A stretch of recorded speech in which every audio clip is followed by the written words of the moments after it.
Golden State Media Concepts Technology Podcast covers everything tech. The hottest mobile phones, tablets, games. We review it, rate it, test it.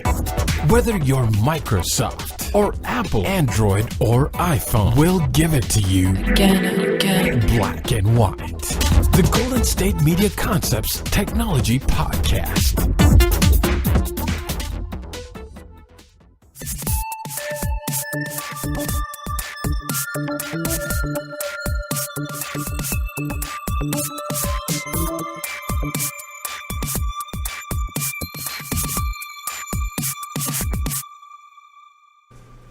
Hello everybody, this is Jay, bringing you another episode of the GSMC Technology Podcast, brought to you by the GSMC Podcast Network. So we got some really exciting stuff to talk about this episode, so let's just get right on into it.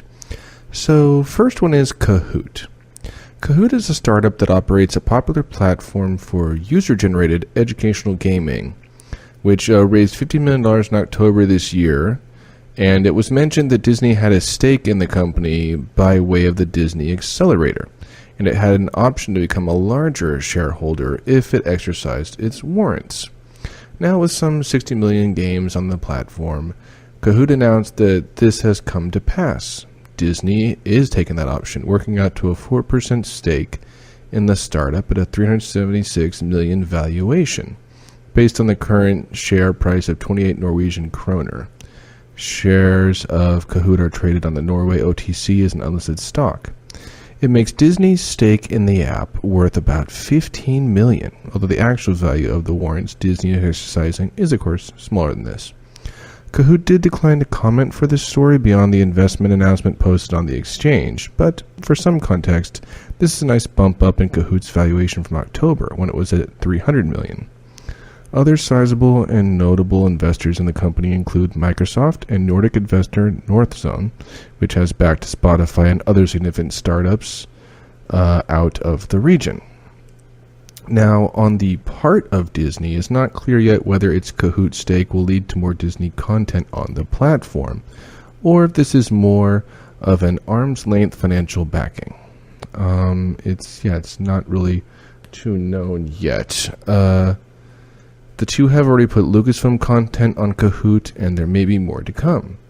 The entertainment giant has made nearly 50 investments by way of its accelerator program. In some cases, it increases those to more significant holdings, as in the case of HQ Trivia, Sphero, Epic Games, company behind Fortnite, a very different take on gaming compared to Kahoot, Samba TV, and more. Disney has been dabbling in both gaming and education as vehicles to market its many brands, and also as salient businesses of their own. No surprise, given that one primary focus for it has been on younger consumers and their needs and interests. In some cases, it may use strategic investments to do this, for example with Disney-themed nights on HQ Trivia. Interestingly, although it doesn't appear that Disney invests in the Indian educational app Bajuz, which itself just raised $300 million, the educational app, which has been described as Disney-esque, teamed up with Disney in October to develop co-branded educational content, another sign of Disney's interests in the field. Kahoot has been around in one form or another since 2006, although to be honest, I've never really heard of it before. Originally as a gamified education concept called Lecture Quiz before launching as Kahoot in 2003. But has seen a sharp rise in users in the last few years on the back of strong growth in the U.S., benefiting from a wider trend of educators creating content on mediums and platforms that they know students already use and love. Kahoot is not your average gaming company. Some games are created in-house, but the majority of them are user-generated. Kahoots, in the company's parlance, created by the people setting the learning tasks or those trying to create a more entertaining way of remembering or learning something. These in turn become games that potentially anyone can use to learn something, hence the name.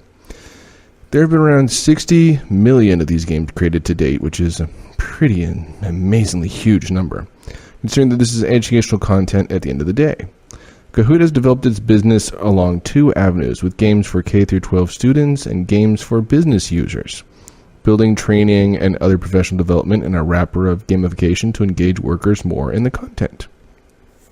In practice, about half the games in Kahoot's catalog are available to the public and half are private, with the split roughly following the company's business model. Games made for corporate purposes tend to be kept private, while the educational ones tend to be made publicly available. The business model also follows that split, with Kahoot's business users accounting for the majority of its revenue too. So, yeah, when I heard of this, like I said, I had never heard of this before. I'm familiar, though, with some educational games. Like, I would say, in a way, Cut the Rope could have some educational value to it. I'll say that. Some of these, like, say if you get, like, digital books or some of the Dr. Seuss books or some children's books, some of these tablets used to come with, and I think the, apps themselves still do come with, where you can, have the book read to the student, like to the child or the, user, right? You can have that happen, and in that sense, not only are they having the story read in a fun and exciting way, but it might help them learn to read too, right? And I remember when I heard of that, I was like, that is a really cool, really fascinating feature. And this isn't like brand new. I think like Leapfrog, which I don't even know if it's around anymore, but Leapfrog used to be something where, like, it was an educational, like, not even, I don't know if you would say a console, but it was a game, a gaming system that had just educational games on it, right? It's just the way it was. And since then, I've heard there's been, like, channels and, like, apps and things like that. It's just like, are all just have educational based stuff. It's just the way it is, right? When I was growing up, there were things like Nick Jr. and stuff that were some of their shows that have cartoons and shows that have educational stuff for kids of a certain age group. And like the New Muppet Babies is sort of like that too, in a sense, where it wants to have some educational content there, not just, hey, it's a show and it's fun, you should watch it, and it's exciting. No. So this isn't something brand new, but like I said, I'd never heard of Kahoot before, but Kahoot sounds like a pretty amazing company. I think doing, like, connecting with Disney is an absolutely wonderful idea. Disney is not only a really big company, but they have a enormous amount of content. They have just so much content, and I think there's a good possibility, like, with some of the content they have on Disney Junior and the Disney Channel, and maybe even Disney XD, like, for they could do like books and games, where kids could play them and learn as they play them. And I know that even when I was a kid, mind you, they didn't have games like this then, but you still learned things from games. You kind of, got stronger with your dexterity. You learned right from wrong, like who was good, who was bad. And, how to, just like, solve puzzles and things like that, to get to the end. So this is like not brand new to gaming, but a company that does this exclusively, I think, is an amazing idea. I really like it, to be honest. I'm really excited for it. I'm really intrigued by it. And yeah, I'm actually tempted to just check this out, because I'm like, man, what, like 60 million games? That's an enormous amount of games. It doesn't mean they're like, like Nintendo games where they probably, are 30 hours of gameplay. I don't think. I mean, I could be wrong. I don't know. I'm going to guess they're probably more along the lines of maybe Cut the Rope or something like that, where, hey, you play this game to get to the end to learn how to do something, I would guess. I'd really have to personally check this out. But, yeah, but as far as I know, I think Kahoot is available on tablets. I don't know if it's available on mobile devices like cell phones. I'm not sure about that, but I could see it being available on tablets. And I'd imagine to be in the iOS store or the not the iOS store, the iTunes. I'd imagine to be on there, and probably on Google Play. I would think it'd be available on those. It'd be worth checking out. And I don't think there's a cost to it. And it's kind of cool. It sounds like to me their model isn't just, hey, just for kids. It's, hey, you know what? Businesses can use them too. And I will say, from just some of the jobs I have had, learning stuff isn't always that fun or that exciting. And I think going on a gaming aspect of that, or, a gaming fashion, I think is a great idea. I think it'd be like, hey, I'd love to learn this, because it's not just usual, watch a video, and hear all this stuff that some employees have probably heard for years, right? It might get a little old, a little bland. It doesn't really change much or anything. So a new way to just do that stuff and make it more exciting and get them more engaged and more excited to do it, I think, is a wonderfully great idea. And I'm going to keep my eye on Kahoot now, because I'm definitely curious to learn more and to see more what's going on here and what they're going to do with it next. I'm really, really intrigued and interested. And I think that it's a wonderful thing they have going on here. So, yeah, I'm really excited for it. So we're going to take our first short little break, and we'll be back in a moment with more technology news. What happens to your decision-making when you drink? Well, after one drink, you feel confident. A few more, and calling your ex at 1 a.m. seems like a great idea. And you're pretty sure the secret to a great taco is 4-day-old macaroni. The bottom line, drunk you doesn't make great decisions. So you're risking a DUI or worse if you count on him to get you home. Plan before you party. Get home safe. Brought to you by Washington Target Zero.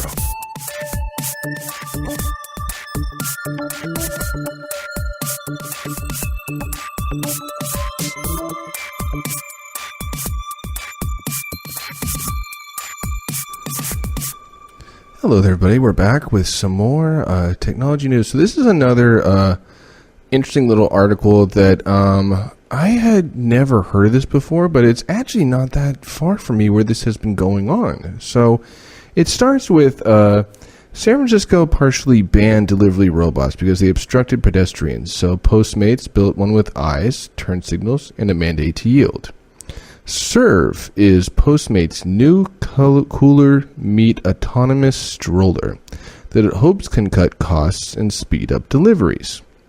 The semi-autonomous rover uses cameras and LiDAR to navigate sidewalks, but always has a human pilot remotely monitoring a fleet of serves who can take control if there's a problem. There's even a help button, touchscreen and video chat display for customers, so customers or passers-by can use to summon assistance. Serve will be rolling out in various cities over the next year, starting in Los Angeles.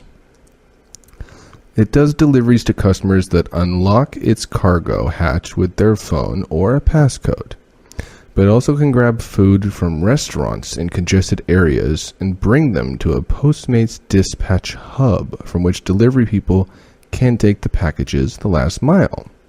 That could save Postmates money on delivery labor, but the company didn't provide any information on how it might help transition couriers to other roles or careers. Somehow, as a society, we're okay with moving a 2-pound burrito with a 2-ton car.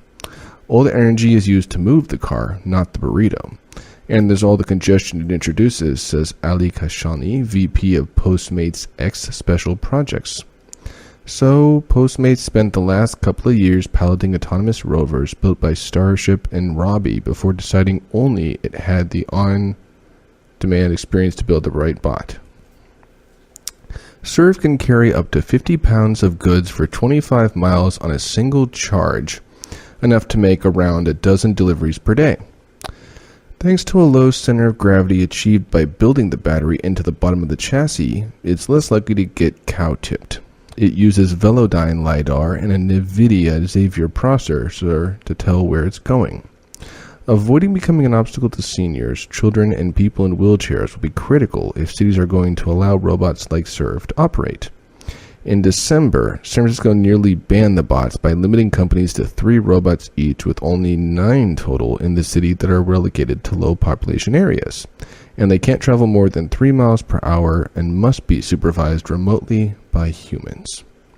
There's also the question what happens to the labor Serve replaces. A Postmates spokesperson claims that Serve's about augmenting its fleet with superpowers rather than replacing its fleet. The company does 4 million deliveries per month total in more than 550 cities, and some might not even be within the scope of robots. But it's nice to see Postmates spin up some training courses or offer transitions to behind-the-scenes operations and customer service roles to deliverers that eventually will feel the squeeze. Interestingly, Kashani hinted at how Postmates might end up moving to an Uber X, Uber Black car model where you'd pay more to have a human take your delivery upstairs and directly to your door, while you might pay less if you're willing to grab your order from the Serve robot out on the curb. Essentially, Postmates Serve is poised to turn human delivery into a luxury. So, reading this article in its entirety, And yeah, the fact that they've already done this a little bit in San Francisco, which I think is interesting, and I had no idea that was happening, but clearly it looks like it is. But the fact that they want to do this, I see pluses and negatives to this, really in a nutshell, I do.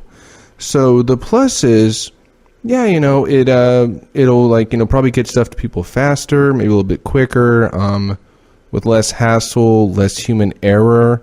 But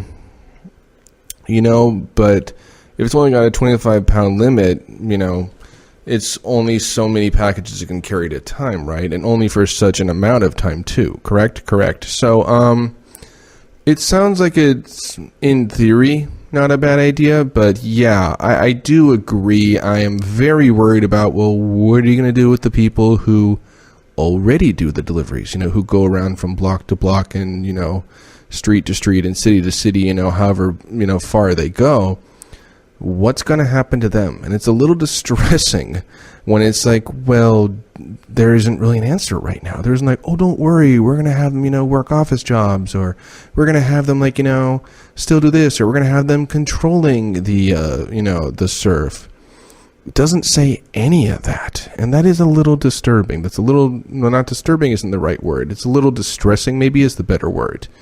It's a little bit like, well, are you just going to do these and they're just going to be out of jobs? I mean, because that's kind of not a good thing. I mean, I hate to say it, but the economy doesn't need that right now. It's like, no, we need more jobs, not less. Now, maybe if you train them how to build said serves or maintenance said serves or, like I said, remote control said serves, something like that, might be better, and it'd probably be better for the company and especially its employees and the morale. Because right now, at least from what I read from this article, it sounds like we want to get these out there, and our human workforce, we don't care. That's what it sounds like. Now, maybe that's not what they're actually saying here. Maybe not. Probably not. But that's what the article itself kind of entails, and that's not really a good thing. It's like, no. What we don't need, and there's been plenty of movies and TV shows and video games about this where if robots come and they take human jobs, it's long-term not better for, humanity. It's just not. It's not better for humanity. It's not better for the economy. It does harm to all those things. It just does. Detroit Become Human, perfect example of that. All these robots were made, androids, to do so many jobs, and the unemployment goes up to 30-something%. It's like, that's just an example there. So it's not terrible to make stuff like this and to make technological advancements and things like that. There's nothing wrong with that, but don't do it at the cost of your employees. Some employees that may have been there for 20-30 years. It's like, what are they going to do now? I mean, seriously, they're not going to necessarily know how to work said things, but if you're able to, train them or let them know, hey, don't worry, we've got you covered still. We're not just going to drop you to the sidewalk. That might be a better thing. So, yeah, but it doesn't sound like a bad idea. And it seems like, maybe in certain situations rain or snow, maybe it'll be good because, they're going to be able to go out there and do that stuff, and a person not necessarily, maybe. I don't know. But yeah, it sounds like really this was an article when I saw this, all right, it's interesting. It sounds different. It's something that I thought I had never heard before, but it looks like it's been tested already in some cities, like I said, San Francisco, LA, things like that. But I don't know. I think this is something that definitely fine tune it some more, work on it some more, and really the most important thing there is just still assure your workforce they're okay, they're not going to be they're going to be fine, and it might even be a good thing to start the training now for maybe positions only they could do, like I said, controlling them or maintaining them or things like that. I mean, maybe even working with them, I don't know, in case their batteries do go out while delivery's going on, maybe something like that might be a good idea. I definitely am going to keep my eye on this. I think this is truly interesting. Like I said, it sounds like right now it's in the testing phases where it might be tested and experimented on in certain different cities, but it's not something that is going mainstream yet. So if you work for some of these companies, don't worry about it. You're not, it's just going to be something they're testing and trying out and seeing where it goes. And I think the Uber idea actually might not be a bad idea. That one I'm kind of think might almost be a better thing to do than the serve, but that may just be me. So we're going to take another short little break, but don't worry, we'll be back in a few moments with more technology news. What happens to your decision-making when you drink? Well, after one drink, you feel confident. A few more, and calling your ex at 1 a.m. seems like a great idea. And you're pretty sure the secret to a great taco is 4-day-old macaroni. The bottom line, drunk you doesn't make great decisions. So you're risking a DUI or worse if you count on him to get you home. Plan before you party. Get home safe. Brought to you by Washington Target Zero.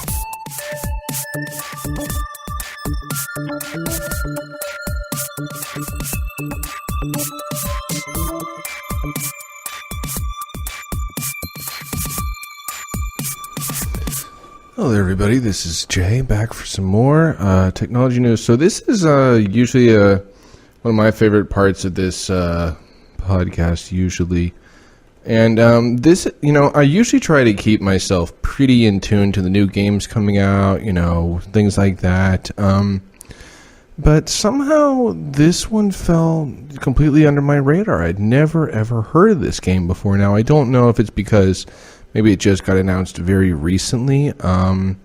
That's a good possibility that could have happened. But yeah, this was a game I never really heard of before. And I haven't really played this series before. I want to say I've played some of the Call of Duty games, and I usually get my butt just kicked and handed to me with those. But I'm usually also playing against players who are clearly leaps and bounds better than me. They're just better. They're like, I'm here, down here, and they're just way up there. It's just the way it is, and I've come to accept that. I'm like, hey, you know what? I'm going to try these games. I'm going to play these games. I'm not going to do well at these games. It's just the way it is. Maybe I don't have enough patience. Maybe I don't have enough. I don't know what it is, but I'm just not usually that good at these games. But anyways, so let's jump into this game here that sounds actually rather intriguing. It's called Tom Clancy's The Division 2. So lead a team of hardened agents into post-pandemic Washington, D.C. to restore order and stop a new civil war before it starts. The fate of the free world is on the line. So Washington, D.C. is on the brink of collapse. Lawlessness and instability threaten our society, and rumors of a coup in the capital are only amplifying the chaos.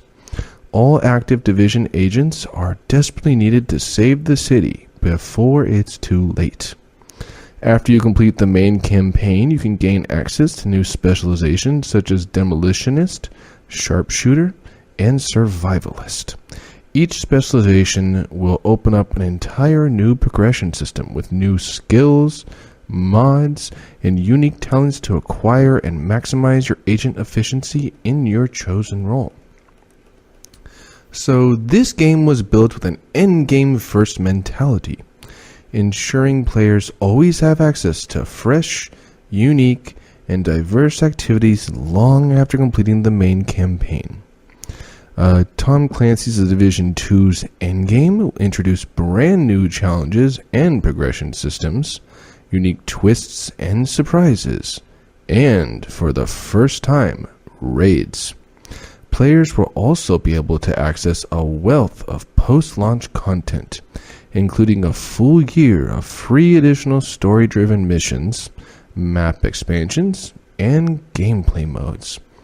Also, the Dark Zone is an untamed area of the map with some of the best loot in the game. It is also the most dangerous area in the game, where fear, betrayal, and tension are high, as any other agent can turn against you and steal your hard-earned loot. This playground was designed to provide a fair and exciting experience to all players, regardless of their level of progression. So, just reading a bit about this game, it sounds interesting. It's not necessarily brand new, not to the series, just I guess it's for games in general. I mean, like, we have Days Gone, which is still coming out, which is like a post-apocalyptic of sorts game. The trailer I watched for this and some of the photos I saw looks like it's that. It doesn't really give a year when all this is going on. It really doesn't. But just from what I saw in the trailer, I'm like, oh, it's definitely post-apocalyptic, though. Yeah, something really bad happened that just brought the, entire Washington, D.C. into absolute chaos. It's a mess. It's seen better days, let's put it that way. It's very clear. And it looks like, you and a team of maybe your friends or just, NPCs are going to be going around just trying to restore order and I guess stopping from things getting worse. Although, like I said again, in the trailer, it looked pretty bad already. You're like, I don't know if it could get much worse. It clearly could, or there wouldn't be a game. But it looks like things, are pretty bad. They're in pretty bad shape. The Washington, D.C. has seen better. I couldn't really tell by what I saw if it's like the whole country's this way or just Washington, D.C. is this way. I couldn't really tell. I didn't really see anything that said one way or the other. But it sounds like, there's a lot of stuff to this game. I think it's going to come out on the PlayStation 4 and Xbox One. At least the PlayStation 4. I think it's coming out on. And I haven't really played this series or really much games like this. Like I said at the beginning, I usually get my butt kicked and handed to me at these games. I just do. So I'm not a huge fan of them because even though I'm not a terrible gamer or a terrible game player, when it comes to this genre, there are people who really just are, the masters and I'm the apprentice. It's just the way it is, I'm the noob and they're the expert. It's just the way it is. It's just how it is, But yeah, it sounds like a really great new chapter in this game. Like I said, it's the Division 2, so I'd imagine, I believe there was a Division 1, although I don't know how long ago Division 1 came out. I'm just being honest, I don't really know.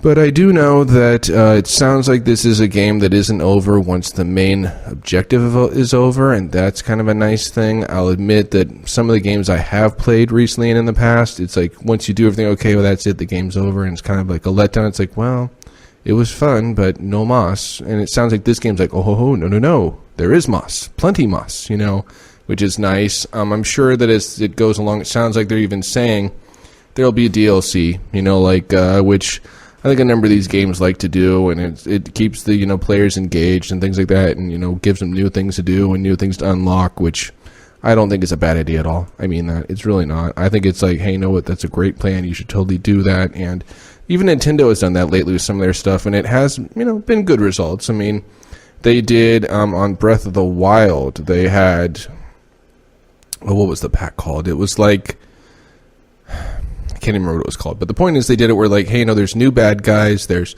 new, trials to go through, there's new things to unlock, and it was kind of weird. One of them was a motorcycle, but sure, why not? Because, I don't know, it made sense to somebody. But there were some other things you got to do, like where, hey, if you thought the game was over and you think the game has become no longer a challenge, well, here's something that makes it a challenge again, right? And I've played some of the DLCs before and done some of the DLCs before. The good example for me was Hyrule Warriors. I actually unlocked a lot of the DLC for that, DLC for that, and I'll admit it definitely added new elements to the game, new challenges to the game. It added elements that were much more difficult than the just basic original story. And there were some fun new modes. There was one where you could go around as giant monster Ganon destroying smaller monsters. So I thought that was a lot of fun. I really enjoyed doing that. It was challenging, but it was really kind of satisfying at the same time. Like, oh, look, there's a giant creature that is Link, giving me a hard time. Is Ganon? Nope. 1, 2, 3, you're dead. Ha, ha, ha. So it's kind of satisfying. So it's nice to, see stuff like that come up. It's like, hey, the game isn't over. There's more to the game. It'll be more exciting, And there's new ways to keep it exciting and fun and things like that. And the Dark Zone, that sounds like a really treacherous, but probably, worthwhile to check out place too. But I would assume you don't want to go there, unprepared. You probably want to level up a bit first and, get some of your skills and things like that up first. It sounds like that's probably a good idea. I would just recommend that as a gamer myself. You probably don't want to go in there blind because, well, if you have any cool stuff, you may not have it for long. It's just the reality. So this game does come out March 15th, 2018, so about 3 months from now.